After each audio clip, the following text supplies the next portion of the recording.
Bismillahirrahmanirrahim. Assalamualaikum warahmatullahi wabarakatuh. Waalaikumsalam. Bismillah, alhamdulillah, la haula wala quwata illa billah, asyhadu an la ilaha illallah wahdahu la syarikalah wa asyhadu anna Muhammadan abduhu wa rasuluhu la nabiyya ba'da. Allahumma sholli ala sayyidina Muhammad wa ala alihi. Alhamdulillah, sahabat Nurul Islam sekalian, selamat datang, selamat berjumpa di podcast hari ini. Ini adalah podcast tentang pemberdayaan, membahas sisi-sisi pemberdayaan yang dilakukan di sekitar Batam. Nama saya Bimo Tunggal Prasetyo, biasa dipanggil Pak Mo, akan menjadi host Anda pada sore hari ini. Dan bersama dengan saya ada satu orang muda begitu, usianya jauh lebih muda dari saya begitu. Latar belakangnya memang organisatoris begitu, mengambil kuliah di jurusan syariah di Jogja. Sama-sama di Jogja, saya juga Jogja, cuman beda kampus begitu. Saya di teknologi mineral. Beliau sejak tahun 2019 itu memimpin sebuah bank syariah, cabang bank syariah di Batam. Bank tersebut dengan Nurul Islam melakukan kerjasama tentang pemberdayaan, dan hari ini kita akan mencoba untuk menggali tentang pemberdayaan yang dilakukan oleh bank tersebut bersama dengan pimpinannya yang hadir hari ini bersama dengan Nurul Islam. Untuk itu saya kenalkan Pak Khawari Atta Nasrullah atau biasa dipanggil Pak Atta. Assalamualaikum Pak Atta. Waalaikumsalam Pak Bimo. Alhamdulillah Pak Mo ya. Gitu. Jadi kami ini selain juga kami berkenalan di agenda subuh keliling Pak ya. Gitu ya. Ya. Pak Atta ini memimpin kantor bank cabang BTN Syariah di Kota Batam sejak tahun 2019. Nah, kita akan banyak berdiskusi mengenai aspek dari pemberdayaan masyarakat yang dilakukan oleh Bank BTN Syariah. Dan kita nanti lihat, kita akan coba menggali pada bagian mana sebenarnya Bank BTN itu kuat dan bisa memberikan sumbangsih yang nyata pada pemberdayaan. Pemberdayaan ekonomi itu kan satu proses yang tidak berhenti ya Pak ya. Harus lintas sektoral gitu ya, tidak bisa sepotong-sepotong gitu ya. Nah, gitu. Jadi kita akan sama-sama menggali, dan sebelum kita sampai ke sana, beliau menyatakan dirinya sebagai syariah banker, Islamic banker. Kita akan tanya dulu, kenapa Bapak lebih tertarik untuk menyebut dirinya sebagai syariah banker gitu Pak? Terima kasih Pak Mo, Pak Bimo atas kesempatannya kita bisa bersilaturahmi, bisa ngobrol dalam kesempatan podcast yang sangat luar biasa ini. Saya tadi sudah dikenalkan Pak Bimo ya. Silahkan kenal lagi apa Pak? Ya, kenapa juga disebut tadi Islamic Bankers? Karena memang saya selama kurang lebih mungkin hampir 17 tahun lebih bergerak atau sebagai praktisi perbankan syariah. 17 tahun? Ya, kurang lebih sekian tahun itu kami atau saya menggeluti di praktisi perbankan syariah, terutama BTN Syariah. BTN Syariah ya. Dari awal karir kami masuk kurang lebih tahun 2005. Di situ Bank BTN membuka unit usaha syariah. Nah, jadi UUS kalau sekarang disebut, jadi ada dua kategori ya Bank Syariah itu ada UUS, unit usaha syariah, yang satunya BUS, Bank Umum Syariah. Bank Syariah. Nah, kami BTN adalah UUS, unit usaha Bank BTN Syariah. Dari situ mengenal atau menggeluti sebagai praktisi sampai dengan saat ini dipercaya atau diamanahkan memimpin BTN Syariah cabang Batam. Tadi disampaikan sejak 2019. Ya, itu sebelum COVID ya atau setelah? Sebelum COVID Pak. Sebelum COVID. Nah, jadi ya saya lebih banyak berkecimpung di situ Pak. Nah, artinya terutama terkait dengan operasional praktek perbankan syariah yang ada di Indonesia. Kalau saya sebagai pegawai bank syariah ya saya sebut itulah banker syariah. 17 tahun ya dari kurang lebih. Ya, kalau dilihat di CV waktunya banyak di Jogja ya. Jadi kalau tadi Pak Bimo nanya perjalanan saya, memang tadi sampaikan saya kuliah di UIN ya, UIN Universitas Islam Negeri Sunan Kalijaga Yogyakarta, ngambil jurusan juga muamalah syariah yang kaitan dengan ekonomi syariah, kemudian berlanjut lulus, kemudian ya kalau mahasiswa dulu kan masih ini Pak pragmatis, mana lulus cari pekerjaan, karena orang tua nggak punya bisnis ya kan nggak bisa lanjutin bisnis ya. Walaupun memang pada saat saya kuliah juga saya ngeluti bisnis ya, artinya sambil kuliah berbisnis dengan teman-teman. Bisnis di Jogja tuh kan dulu mahasiswa kreatif ya kalau waktu itu. Sampai sekarang Jogja tuh kreatif. Ya, jadi saya kreatif. bisnis ini Pak, bisnis apa namanya? Kalau dulu sih saya sebutnya ini Pak, konveksi gitu loh. Konveksi. Ya, jadi kami ada kerjasama dengan teman-teman bikin desain kaos, jaket. Oh, Jogja memang juga, itu bidangnya ya, itu. Ya, jas alma mater seperti itu lah. Ya. Sambil saya kuliah kemudian lulus, ya nggak sengaja juga waktu itu kenapa saya bisa jadi praktisi bank syariah, walaupun mungkin saya jurusan syariah muamalah ya. Jadi saya waktu itu kan setelah lulus S1 coba kuliah lah, artinya kuliah lanjutkan ke S2 perbankan syariah. Di sela-sela kuliah kok ada tawaran nih, ada temen ngasih tahu informasi ada lowongan di BTN Syariah, mau buka syariah gitu. Ya. Sudah saya coba masuk lah ya, mencoba ngelamar, alhamdulillah sih diterima, dan sampai di situ berlanjut terus ya Pak, artinya. S2-nya masih jalan. Jalan-jalan Pak. Jalan-jalan. Ya, memang harus memilih ya. Jadi itu Pak, saya secara singkatnya saya memang dari sisi akademisi waktu itu memang jurusan syariah, terutama sekarang pekerjaannya, kemudian pekerjaannya di salah satu industri perbankan syariah. Gitu. Jadi ya selama itu kami menggelutinya di situ ya.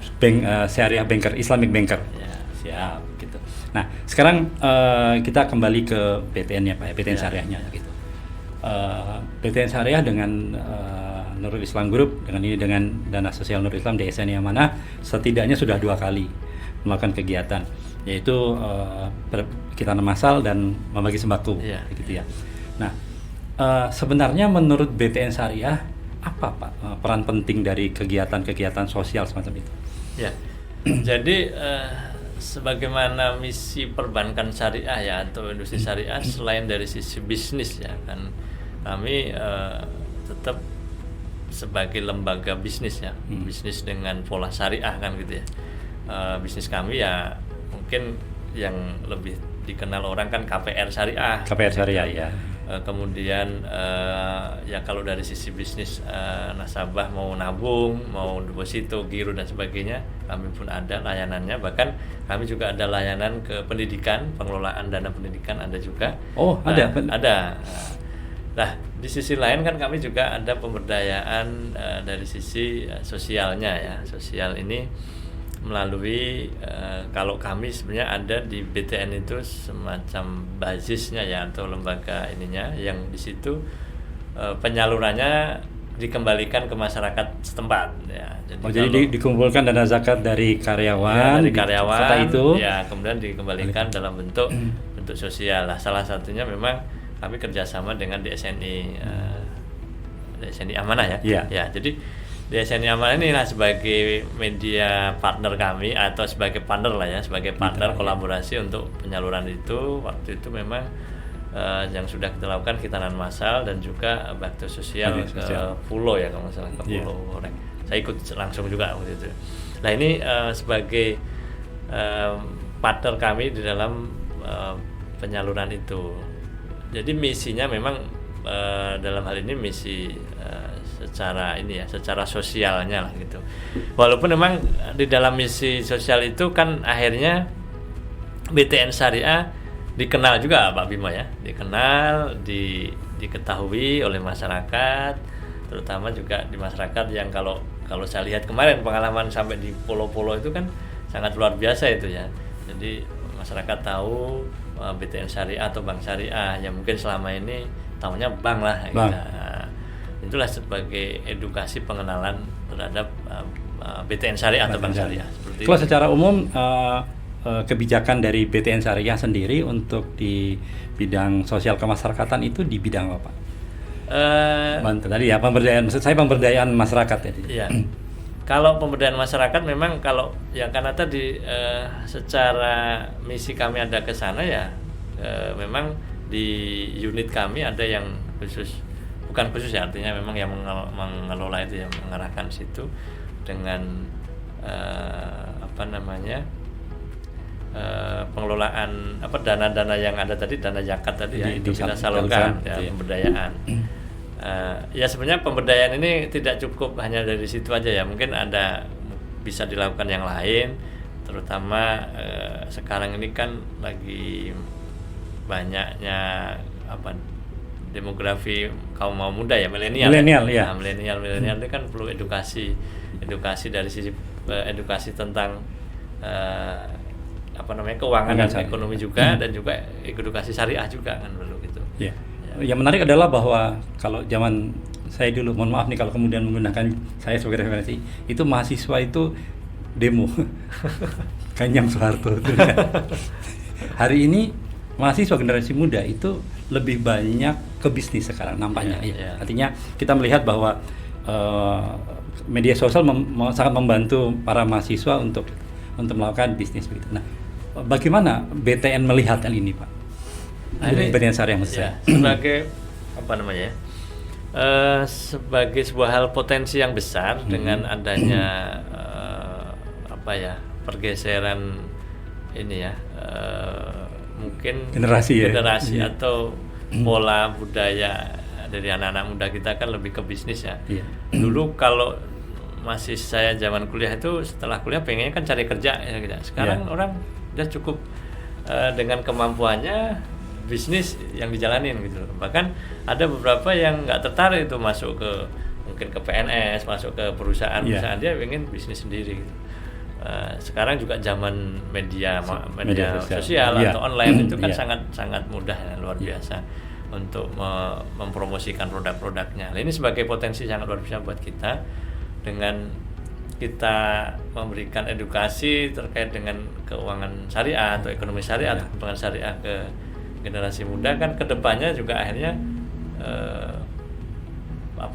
produk-produk bank syariah atau sistem syariah ini lebih dikenal lagi dari sejak muda gitu. Oke.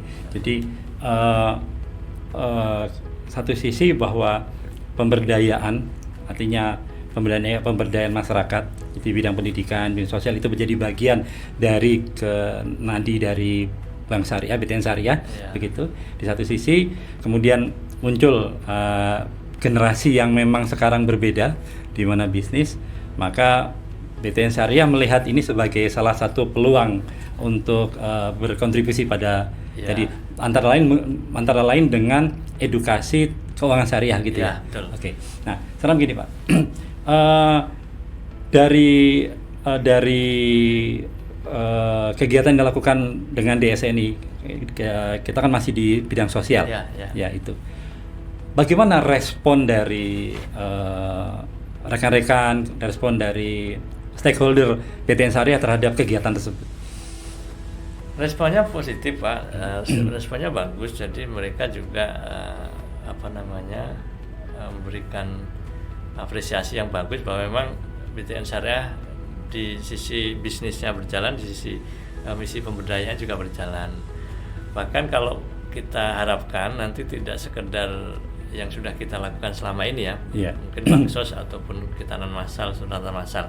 Kami juga sudah lakukan di beberapa tempat, itu adalah pemberdayaan terkait tadi edukasi keuangan terhadap siswa-siswa yang kita lakukan dengan di sekolah-sekolah, di SMK itu kan kita berikan edukasi. Mungkin di kurikulum di sekolah sudah ada, namun kalau yang memberikan praktisi kan akan berbeda.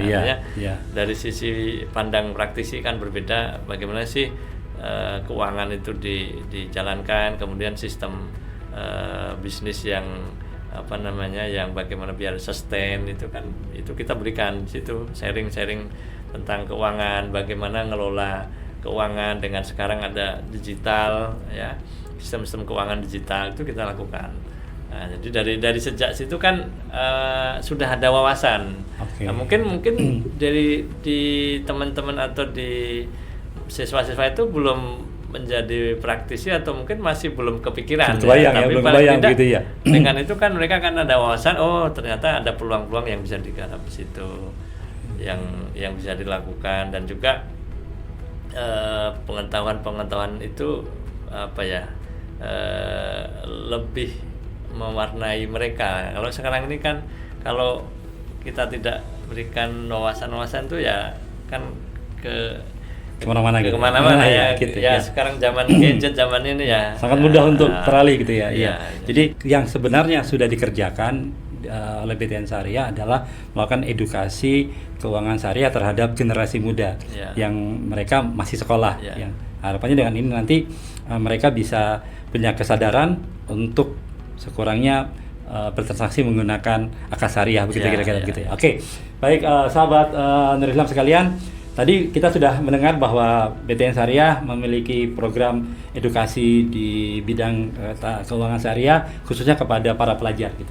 Kita akan gali lagi itu lebih jauh setelah yang berikut ini.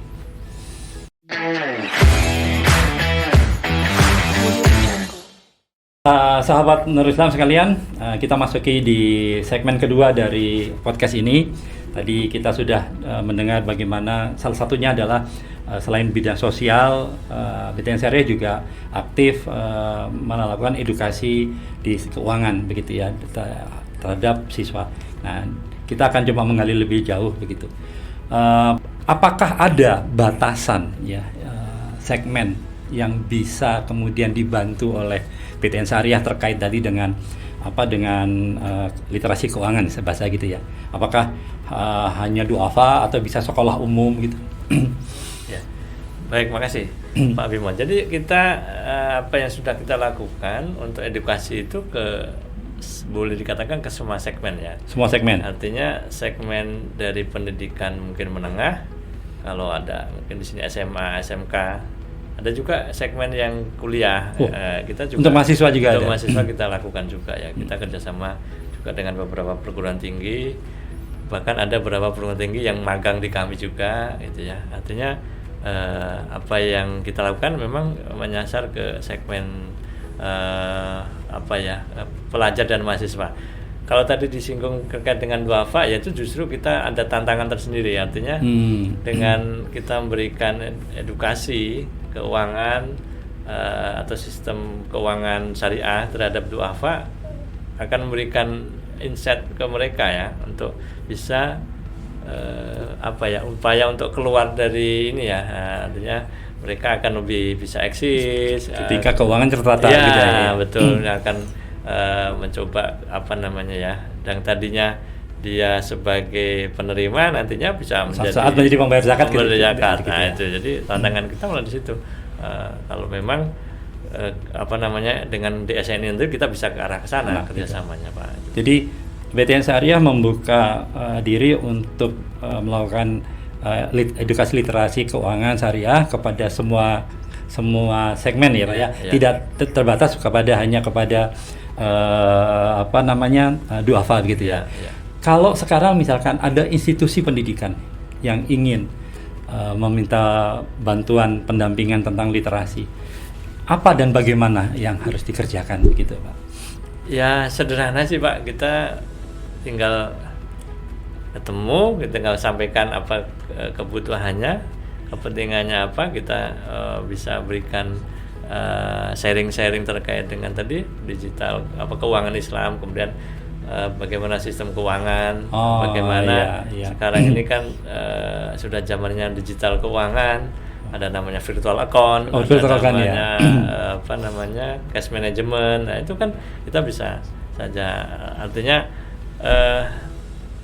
tidak melulu kita harus ada misi bisnis juga. Artinya kan dengan edukasi itu, kalau dari tadinya ya saya sampaikan yang mungkin yang di duafa atau belum ini dia beralih menjadi pebisnis handal kan, ya mudah-mudahan kan tidak lupa dengan BTN Syariah.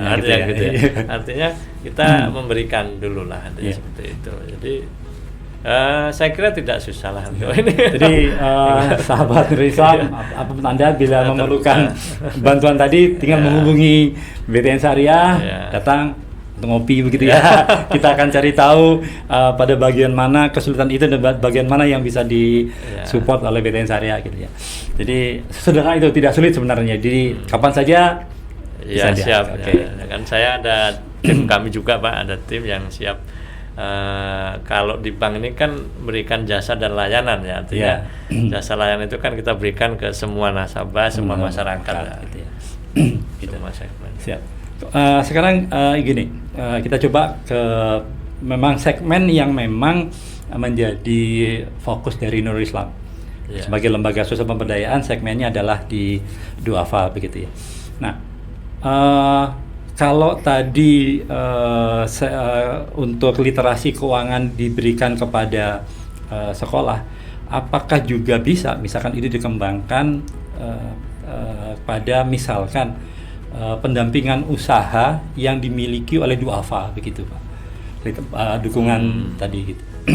Mungkin kalau pendampingan, kalau kami sifatnya tadi semacam konsultan keuangan atau bagaimana mengelola cash flow keuangan ya, artinya kan kami juga ada unit pembiayaan juga, itu bisa memberikan sharing bagaimana sih ngelola usaha berdasarkan keuangan yang memang seharusnya dengan sistem pelaporan keuangan yang bagaimana ya, kadang-kadang salah satu kelemahannya di bisnis UMKM atau mikro itu kan kadang di laporan keuangan ya, artinya bagaimana sih mengelola, ada sisi aset, ada sisi liabilities itu bagaimana, oh saya tuh sudah berapa sih asetnya, untungnya berapa, ini kan memang di situ kita bisa memberikan sharing-sharingnya lah. Ya, tantangannya kan memang dari 10 pelaku usaha mikro duafa itu yang tidak mencatat 12. Ya makanya kita bantu Pak.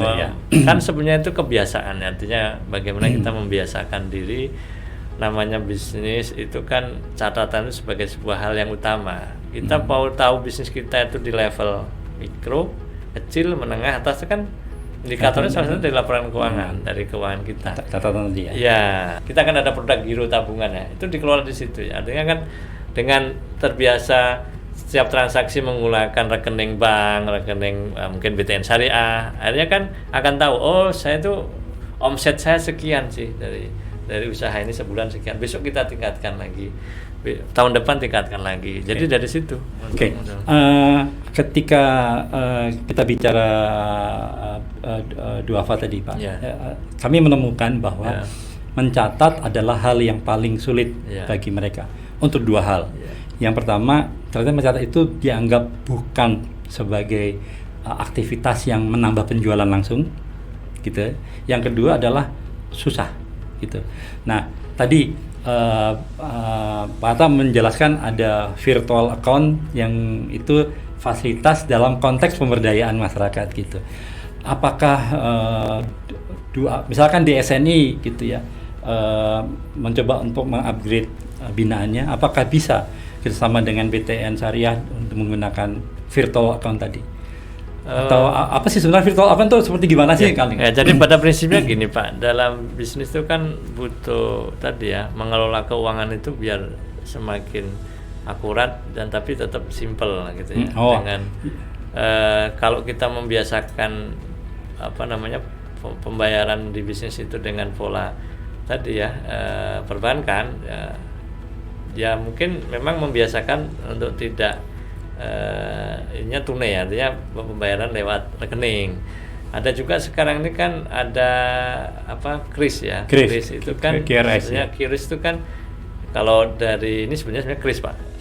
KRIS ya. KRIS panggilnya KRIS ya. KRIS ini kan untuk memudahkan dan juga memudahkan konsumen dan juga memudahkan pencatatan. Artinya pada saat melalui KRIS kan akan tercatat, otomatis tercatat. Nah, tadi yang harus sekian-sekian nggak perlu lagi gitu. Nah, kalau membiasakan itu kan akhirnya nanti dari sistem keuangan si pelaku usaha itu akan lebih baik gitu. Nah, kalau kaitan dengan virtual account itu kan sebetulnya sistem bagaimana pembayaran ini ya. Kalau saya contohkan mungkin ada kalau saya di sini bisnis properti lah gitu ya, ada pengembang membuka bisnis properti, di situ konsumen itu kan kalau di Batam itu kan banyak pembayaran uang muka yang dicicil gitu ya. Oh iya. Ya. pada saat pembayaran cicil itu kan ya kalau yang biasa kan dia transfer atau mungkin langsung tunai ke loketnya developer. Nah, kami berikan sistem namanya virtual account. Nomor virtual account diberikan kepada masing-masing konsumen. Dia tiap bulan atau kalau nggak tiap bulan, tiap berkala itu akan setor lewat nomor itu. Jadi misalkan ada 100 konsumen lah gitu ya, membayar itu kita berikan masing-masing satu nomor virtual account. Dia akan membayar lewat situ. Kemudian real time masuk ke rekeningnya pengembang, pengusahanya. Di sini, dengan cara itu secara keuangan atau pembukuannya itu lebih mudah si pengembang gitu loh. Jadi dia setiap saat update itu setiap saat untuk mengupdate keuangannya bisa. Di sisi lain, sisi konsumennya juga mudah. Dengan nomor virtual account itu kan cukup dengan HP ya. Dengan HP bisa, kalau agak ini ya melalui ATM kalau mau ke bank ya datang ke teller gitu ya. Jadi di situ sih ininya. Ketika semua orang mempunyai HP, maka sebenarnya itu sangat dimudahkan gitu ya. Iya. Kalau tadi kan contohnya pengembang, sekarang begini contohnya. DSNI menyiapkan bantuan modal usaha kepada duafa gitu ya. Katakanlah 10 begitu, 10 ya. Kemudian edukasinya adalah dengan menabung. Jadi bukan mengembalikan kan ini hak mereka, tapi bagian dari edukasi adalah satu mencatat, kedua menabung. Menabung artinya dengan demikian kita bisa tahu omsetnya gitu kan. Nah, apakah ini juga bisa memanfaatkan virtual account tadi? Bisa sekali Pak Bimo. Jadi dengan binaan-binaan yang sudah ada dengan DSNI tadi ya, menyalurkan, kemudian sebenarnya ini prinsipnya kan kalau dia code ya kan ada pengembalian ya. Pengembalian itu dengan semacam dia menabung itu, menabung setiap bulan sekian, dikontrol oleh DSNI kan di sini lembaganya. Gitu. Nah, itu jadi secara ininya terkontrol lah, secara keuangannya terkontrol. Bagaimana dia setiap bulan itu usahanya bagaimana, pembayarannya bagaimana. Dan DSNI punya akses terhadap data masing-masing 10 tadi itu ya. Seperti itu. Nah, kalau kemudian misalkan sekolah nih, ada sekolah, menurut saya juga punya sekolah gitu. Kemudian ada program kewirausahaan buat siswa gitu. Siswa disiapkan modal gitu ya. Kemudian seperti biasa gitu. Itu juga bisa menggunakan fasilitas yang sama ya. Bisa. Dan kita hanya perlu datang ke BTN untuk tadi ngopi, menjelaskan kebutuhannya, kemudian kita sepakat gitu ya. Kan nanti ada rekening tampungan lah ya dari DSNI itu untuk menampung tadi pembayaran dari pengusaha-pengusaha yang dibina tadi kan. Nah, jadi setiap bulannya ditentukan sekian ya. Dan itu tidak dibatasi kecamatan gitu ya. Artinya bisa di mana saja, bisa. Di Batam gitu ya. Bisa. Kan sekarang udah pakai handphone, Pak. Artinya dengan ala media itu kan lebih luas lagi jangkauannya. Ya, karena kan kebanyakan duafa itu ada di bagian, tidak semuanya berkumpul di tengah Pak, di pelosok gitu. Artinya di Barelang ada kan. Artinya bahkan dengan di Barelang pun mereka bisa ya seperti itu ya. Betul. Dan sepanjang akses internetnya kemudian HP-nya juga bisa dipakai untuk virtual account ya bisa. Jadi hanya mobile sekarang mobilenya mobile bankingnya gunakannya gitu ya. Jadi ini sebuah fasilitas yang menarik. Jadi nanti kalau rekan-rekan di lembaga pemberdayaan yang melakukan fungsi yang serupa bisa memanfaatkan jasa dari BTN Syariah untuk memantau transaksi dari binaannya. Kita sekarang ingin mendapat masukan dari Bapak ya. Begini, ada dua kegiatan yang sudah dikerjasamakan dengan BTN Syariah dari DSNI, dari Nurul Islam. Dua-duanya adalah kegiatan sosial gitu. Nah, apakah BTN Syariah memang fokus di sini atau dua ini semata-mata karena memang tawaran dari kami baru di bidang sosial gitu? Mungkin gini Pak, selama ini kita belum banyak tahu program-program yang lebih dari ini ya, dari DSNI. Kalau memang selain tadi ketahanan massal sosial itu ada program yang menarik yang memang bisa lebih mengena lagi, ya coba kita nanti bisa kolaborasikan Pak. Artinya kan gini, kalau yang selama ini ketahanan massal kemudian satu lagi bansos itu kan memang ya mungkin cukup selesai ini ya. Sekali ada itu. mungkin yang bisa lebih sustain, lebih berkesinambungan, bisa kita kerjasamakan bisa. Artinya tadi contohnya pembinaan dengan duafa pengusaha itu kan kalau kita hanya sekali dua kali ya kan ini kan harus terus kita terus ya. Nah inilah kita mohon perannya dari DSNI ke situ ya. Bisa bekerja sama untuk bagaimana memastikan atau memonitoring pelaksanaan dari program itu, Pak. Jadi sebenarnya dua tadi itu muncul karena hanya dua itu yang diterima oleh BTN Syariah dari DSNI. Mungkin seperti itu, Pak. Artinya kalau nanti kemudian DSNI Nurul Islam atau yang lain mengajukan kegiatan yang bersifat pemberdayaan ekonomi misalkan gitu juga terbuka ya buat. Nah, sepanjang nanti kan kami juga akan lihat juga program kami juga kan Pak, bisa sinkron dengan ini. Nah, kalau kemudian kita bicara pemberdayaannya Pak, hari ini apa batasan dari program pemberdayaan yang dipilih oleh BTN Syariah? Apakah terkait wanita, apakah terkait anak-anak, atau apa yang menjadi, mengapa kemarin Bapak sampai ke pulau gitu, mengapa ke pulau itu kemudian Bapak oke berangkat gitu kan, jauh itu Pak gitu. Ya kalau batasan memang secara ini tidak ada, cuman kami memang arahnya bagaimana apa yang kami lakukan itu bisa lebih mengena ya dan bermanfaat. Mungkin kalau tadi sampaikan kenapa harus sampai pulau dan harus jauh gitu. Kalau memang itu lebih bermanfaat daripada yang lebih dekat, karena kan kalau di kota ini kan sudah banyak ya biasanya dari lembaga-lembaga lain atau ini kan sudah banyak tumpang tindih gitu maksudnya gitu ya. Mungkin udah bukan tumpang tindih, mungkin lebih sering lah ya. Mungkin yang jauh belum ya. Coba kita yang lebih jauh dan manfaatnya mungkin lebih besar karena mungkin jarang atau ya tadi ternyata di sana tuh belum mengenal juga BTN Syariah atau Bank Syariah, itu kita lebih ke sana ininya. Jadi apakah benar jika saya kemudian mencoba untuk merangkum bahwa pertama adalah manfaat, semakin besar manfaat dampaknya itu kemudian menjadi hal yang lebih disukai. Artinya kalau DSNI bisa menyampaikan sebuah program yang punya dampak lebih besar itu lebih disukai. Yang kedua, apakah benar ketika bahwa kondisi geografis itu bukan sebuah faktor yang menentukan gitu? Apakah benar itu? Ya kalau kita tinggal di Batam kan memang kondisinya geografisnya ya, seperti itu ya, pulau-pulau Pak. Seperti kita mau ke lintas kabupaten kota pun kan harus ngelewatin pulau, ngelewatin laut ya. Saya kira itu menjadi hal yang ya harus kita hadapi lah. Kita kalau memang harus ke sana kita mampu ya ayo kita jalan kan gitu ya. Tapi kalau wah Pak di sana ombaknya tinggi besar jauh, kita juga lihat ininya Pak kemampuannya. Walaupun memang gini ya, kita pun di sekitar kantor kita pun kita juga berdayakan juga ya. Kita juga melakukan itu di area yang tidak jauh dari kantor kami kami ada di Kota Batam, ada di KCP kita di Batuaji, di Botania, itu juga kita sekitar itu juga dilakukan gitu ya. Tapi kalau kemudian tawaran datang untuk masyarakat, kelompok masyarakat yang ada di nun jauh di sana pun sepanjang masih ombak tidak 3 meter gitu masih bisa Pak ya? Oke.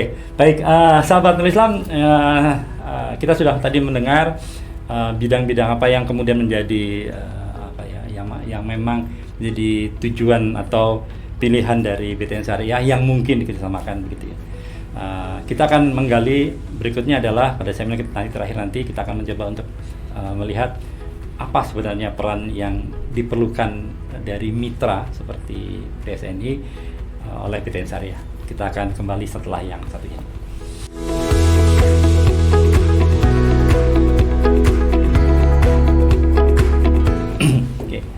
Sahabat Nurul Islam sekalian, kita sampai pada segmen terakhir ya dari podcast ini gitu. Kita akan mencoba mencari tahu sebenarnya apa yang diperlukan dari lembaga seperti atau seperti BTN Syariah gitu ya terhadap mitra dari pengelola program gitu ya. Seperti DSNI dan Nurul Islam gitu. Pak Atta, apa sebenarnya peran yang harus dimainkan oleh DSNI atau Nurul Islam terkait dengan tadi program pemberdayaan masyarakat yang dijalankan oleh BTN Syariah. Ya, baik Pak Bima. Jadi yang kami harapkan dari peran DSNI di sini Nurul Islam adalah memang menjadi mitra kami sebagai partner kolaborasi kami dalam program-program pemberdayaan masyarakat ya. Collab lah, sekarang lebih keren collab ya.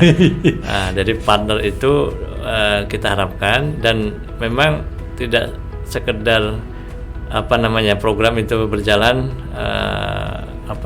incidental ya. Kalau bisa memang sustain, artinya kami berharap bahwa DSNI bisa melakukan monitoring ataupun mengawal program-program itu bisa berjalan dengan seterusnya. Makanya kalau program kita misalkan nih contohnya kita kaitan dengan pemberdayaan ke pengusaha kecil atau yang duafa yang berusaha itu kan kalau kita sekali dua kali saja mungkin nggak akan berjalan baik. Nah, kami harapkan kelanjutannya itu dimonitor oleh DSNI. Jadi untuk memonitor perkembangannya baik atau tidaknya program itu berjalan, sukses atau tidaknya kan dari situ. Mungkin itu Pak. Jadi perannya di tindak lanjutnya begitu tindak lanjutnya. Pengawasannya gitu. Tapi kan begini, apakah kalau kita bicara misalkan duafa gitu ya, usaha duafa kan usaha itu ada yang bisa bertahan dan nggak bertahan gitu. Nah, apakah perkembangan usaha itu menjadi satu faktor yang penting bagi donor atau menjadi dari stakeholder seperti BTN Syariah gitu? Kalau kita bicara usaha, memang salah satu sukses tidaknya kan bagaimana yang kita berikan pemberdayaan itu akan berlanjut tidak Pak ya. Nah, kalau memang tidak berjalan baik kan berarti harus ada yang kita evaluasi nih program itu kan gitu ya, mungkin dalam pola monitoring atau tindak lanjutnya yang kurang atau perlu kita lakukan perbaikan lah gitu. Saya kira itu menjadi salah satu indikator kita bagaimana itu sukses atau tidak kan gitu ya. Kalau kita bicara program yang sifatnya mungkin bansos atau sunatan masal kan selesai. Anaknya sunat selesai kan, bansos kita kasih bantuan habis selesai kan gitu. Namun kalau kita bicara yang tadi pemberdayaan dalam pola edukasi terhadap pengusaha, keuangan, mengelola keuangan yang baik bagaimana, itu kan harapannya dengan itu usahanya akan berjalan meningkat baik seperti itu. Jadi kalau kemudian misalkan ada gangguan di usahanya sebenarnya tidak masalah sepanjang DSNI atau misalnya mampu mengkomunikasikan secara berkala begitu ya. Ini kondisinya, ini akan kita ambil dan ternyata sudah ditolong pun is dead gitu ya sudah. Ya kalau itu kan artinya usaha kita sudah lakukan namun hasilnya kan belum ininya. Ya, kita kan diberikan kewenangan untuk berikhtiar berusaha Pak. Kalau hasilnya memang belum karena kondisi ya kayak kemarin mungkin ada COVID atau mungkin ada kondisi hal-hal yang memang tidak bisa berjalan ya itu sudah memang hasilnya seperti itu. Itu bukan berarti terus ini gagal nih kerjasamanya enggak juga. Ini kan kita dalam menilai ini kan tolak ukurnya tidak hanya artinya emang tujuan kita ke sana kita baik. Tapi kalaupun terjadi hal yang tidak kita inginkan akhirnya berhenti ya itulah. Apakah begini Pak, kalau kemudian DSNI atau lembaga sosial yang lain datang ke BTN Syariah gitu, apakah harus datang dengan satu proposal lengkap gitu atau bagaimana? Artinya ini programnya ini segala macam, ini langkah-langkahnya begitu detail atau bagaimana begitu kalau ya kalau itu bisa diberikan akan lebih baik. Artinya kami akan bisa melihat atau memberikan gambaran kerjasamanya akan lebih lengkap ya. Tapi kalaupun yang penting substansinya apa ya kita bisa berikan lah. Artinya dalam hal ini kalau kami sih bagaimana substansi program itu bisa berjalan lah gitu ya. Jadi sepanjang itu bisa dijelaskan, kemudian sepanjang BTN Syariah bisa melihat poin-poinnya, artinya format proposal tidak menjadi terlalu tidak perlu meng-hire konsultan khusus untuk itu gitu. Yang penting gini lah Pak, artinya kan kami memang lembaga bisnis keuangan syariah. BTN Syariah ini kan juga lembaga yang secara ini kredibilitas kami kan juga kami diawasi OJK, kemudian kami lembaga BUMN. Nah, artinya kan dalam bermitra kami juga harus melihat itu juga. Tapi bukan berarti harus yang detail yang ini ya. Artinya kalau lembaga itu baik, kita lihat performanya, kemudian juga pengalaman-pengalamannya, kemudian juga kemanfaatannya selama ini bagaimana ya akan kita bisa kerjasama. Jadi bila sahabat Nurul Islam ada yang memiliki gagasan tentang pemberdayaan begitu, itu juga bisa Pak diajukan melalui masjid gitu ya, yayasan masjid gitu ya, misalkan ya remaja masjid punya program tentang emak-emak di sekitar masjid gitu, lewat yayasan masjidnya bisa ya? Boleh. Ya. Jadi, kami juga kan ada beberapa kerjasama dengan masjid. Memang kerjasama selama ini mungkin belum secara menyeluruh ya. Kami baru di sisi pengelolaan dana masjid. Dulu ada kita kenal infak digital yang dari Kris tadi itu ya. Infak digital itu karena sekarang ini mungkin sudah mulai bergeser, orang itu ketinggalan dompet nggak jadi masalah Pak. Asal nggak ketinggalan. Kalau ketinggalan pun bingung ya, salah tingkah. Salting ya. Handphone mati. Bingung, nggak mati gaya. Nggak ada kuota, nggak ada baterai lowbat, bingung. Tapi kalau dompet ketinggalan nggak apa-apa kan gitu. Nah dengan itu sebenarnya kan ada peluang situ. Sekarang kan kotak infak saya lihat kan sudah mulai ditempel di kotak infaknya Kris, jadi nggak bawa uang cash kita ini. Itu memang baru sebatas itu. Harapan kami juga bisa lebih dari itu. Artinya pemberdayaan yang lain di masjid ini kan sangat potensial ya untuk mengembangkan program-program atau pemberdayaan umat yang lain ya itu. Juga misalkan DSN ini kerjasama dengan lembaga lain begitu, dengan yayasan gitu, dan juga bisa mengajukan kerjasama bertiga dengan BTN Syariah. Boleh gitu. Pak, ya collab lah. Collab lah. Demikian, terima kasih Pak Atta. Kita sudah sampai di akhir sesi ini. Terima kasih untuk insight-nya. Semoga nanti kita bisa ketemu di sesi podcast yang lain untuk menggali hal-hal yang lain gitu ya. Terima kasih. Terima kasih Pak Bimo. Terima kasih. Demikian sahabat-sahabat Nurul Islam, akhirnya podcast ini. Insya Allah kita akan ketemu lagi dengan podcast yang sama dengan membahas soal pemberdayaan bersama saya Bimo Tunggal Prasetyo atau dipanggil Pak Mo. Terima kasih. Selamat sore. Assalamualaikum warahmatullahi wabarakatuh. Waalaikumsalam.